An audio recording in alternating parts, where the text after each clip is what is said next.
Hi guys, আমি জিনিয়া এবং genius ব্লগে তোমাদের সকলকে জানাই অনেক অনেক স্বাগত। এই যে আমাদের গ্রাম, তোমাদেরকে একটু ঘুরিয়ে নিই, দেখে নাও, আমার সঙ্গে সঙ্গে দেখে নাও তোমরা। আশা করছি তোমরা সকলে ভালো আছো।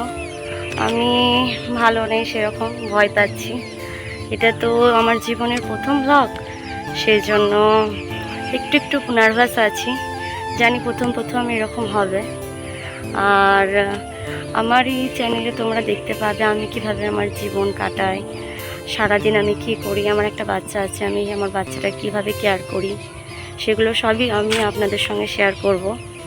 আর মাস্ক পরে রয়েছি বলে কথা বলতে সমস্যা হচ্ছে। আমি হুগলি জেলার একটি ছোট গ্রামে বসবাস করি, যেখানে ইউটিউব ফেসবুক করা মানে হচ্ছে কোনো খারাপ কাজ করা বা নোংরা কাজ করা। এবং এখানে কাউকে বোঝানোই যাবে না যে এখান থেকে আপনি আপনার জীবনটা বদলাতে পারেন, একটু জীবনটা উন্নতি করতে পারেন।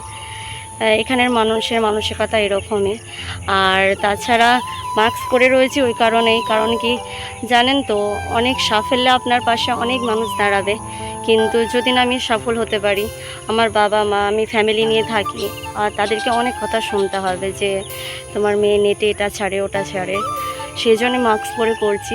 নিশ্চয়ই একদিন যদি সফলতা পাই, আপনাদেরকে কথা দিচ্ছি, আমার চেহারাটা আপনাদেরকে নিশ্চয়ই একদিন দেখাবো। আর আশা করছি যে আপনারা আমাকে অনেক অনেক সাপোর্ট করবেন একটা গ্রামের মেয়েকে। গ্রাম মানে বলতে পারেন এতটাই গ্রাম যে এখানে অর্ধেক মানুষ, অর্ধেকের বেশি মানুষেরা ট্রেন কখনো দেখেওনি আর ট্রেন চাপেও নি। মানে বুঝতে পারছেন কতটা গ্রাম। তো প্লিজ গাইজ আমাকে সাপোর্ট করুন এবং আমাকে এগিয়ে যেতে সাহায্য করুন। এবং আমার চ্যানেলটি সাবস্ক্রাইব করো এবং লাইক করো এবং যত পারো বন্ধুদের সঙ্গে শেয়ার করো। আশা করছি তোমাদেরকে অনেক ভালো লাগবে আমার ভিডিওগুলি দেখতে, এবং আমাকে অনেক অনেক ভালোবাসা দিন। টাটা। হাই গাইস, আমি জিনিয়া এবং জিনিয়াস ব্লগে তোমাদের সকলকে জানাচ্ছি অনেক অনেক স্বাগত। এটা আমার জীবনের প্রথম ব্লগ। তোমাদেরকে একটু গ্রামের চারপাশটা ঘুরিয়ে দেবো, একটু পরে ঘোরাবো। আগে আমার সম্বন্ধে বলে দিই, পরে বলবো।